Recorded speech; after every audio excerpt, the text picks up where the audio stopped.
श्रीमद् वाल्मीकि रामायण अरण्यकांड। पहला सर्ग 23 श्लोक। सारांश। श्री राम, लक्ष्मण और सीता का तापसों के आश्रम मंडल में सत्कार। आरंभ। ओम श्री गणेशाय नमः। ओम श्री सीतारामचंद्राभ्यम नमः। श्लोक 1 से 19। दंडकारण्य नामक महान वन में प्रवेश करके मन को वश में रखने वाले दुर्जय वीर श्रीराम ने तपस्वी मुनियों के बहुत से आश्रम देखे। वहां कुशा और वल्कल वस्त्र फैले हुए थे। वह आश्रम मंडल ऋषियों की ब्रह्म विद्या अभ्यास से प्रकट हुए विलक्षण तेज से व्याप्त था। इसलिए आकाश में प्रकाशित होने वाले दुर्दर्श सूर्य मंडल की भांति वह भूतल पर उद्दीप्त हो रहा था। राक्षसों आदि के लिए उसकी ओर देखना भी कठिन था। वह आश्रम समुदाय सभी प्राणियों को शरण देने वाला था।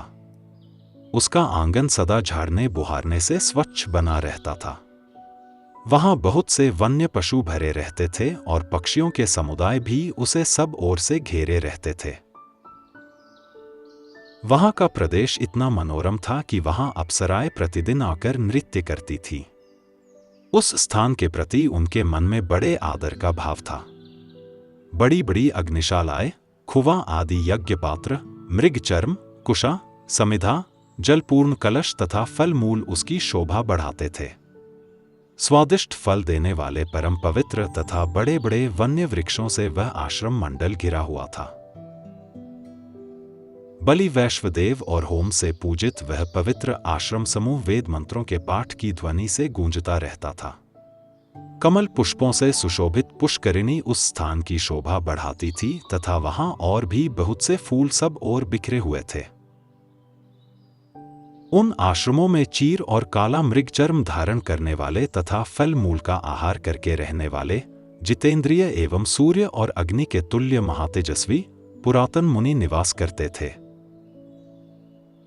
नियमित आहार करने वाले पवित्र महर्षियों से सुशोभित वह आश्रम समूह ब्रह्माजी के धाम की भांति तेजस्वी तथा वेद ध्वनि से निनादित था।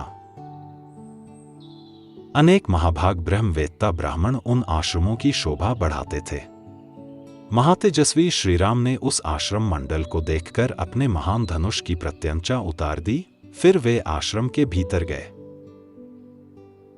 श्रीराम तथा यशस्विनी सीता को देखकर वे दिव्य ज्ञान से संपन्न महर्षि बड़ी प्रसन्नता के साथ उनके पास गए।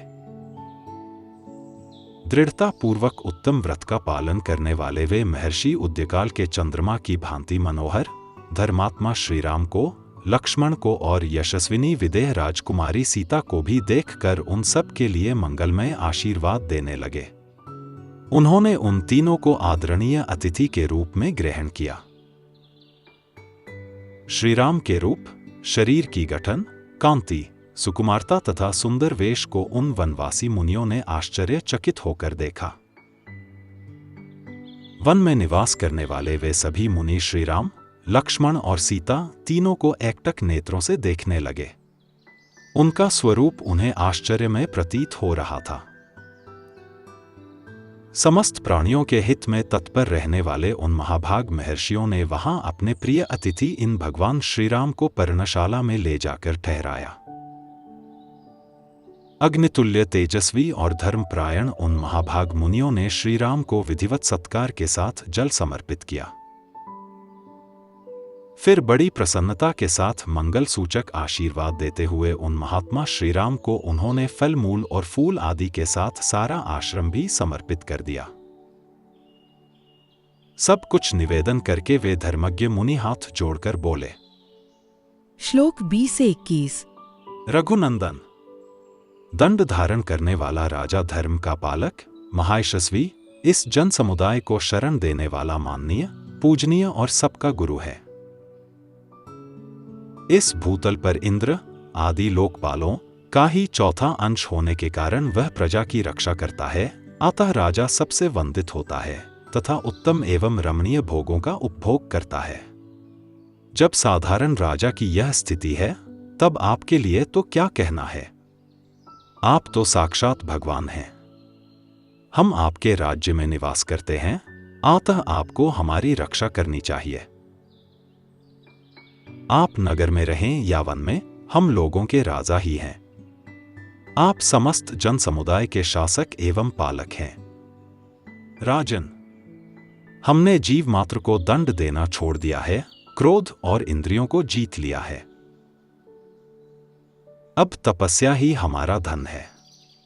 जैसे माता गर्भस्थ बालक की रक्षा करती है, उसी प्रकार आपको सदा सब तरह से हमारी रक्षा करनी चाहिए। श्लोक 22 से 23। ऐसा कहकर उन तपस्वी मुनियों ने वन में उत्पन्न होने वाले फल, मूल, फूल तथा अन्य अनेक प्रकार के आहारों से लक्ष्मण और सीता सहित भगवान श्री रामचंद्र जी का सत्कार किया। इनके सिवा दूसरे अग्नितुल्य तेजस्वी तथा न्यायुक्त बर्ताव वाले सिद्ध तापसों ने भी सर्वेश्वर भगवान श्रीराम को यथोचित रूप से तृप्त किया। इस प्रकार श्री वाल्मीकि निर्मित आर्ष रामायण आदि काव्य के अरण्यकांड में पहला सर्ग पूरा हुआ। Presented by doctor T.K. Bansal, a blind scientist. जय श्री राम।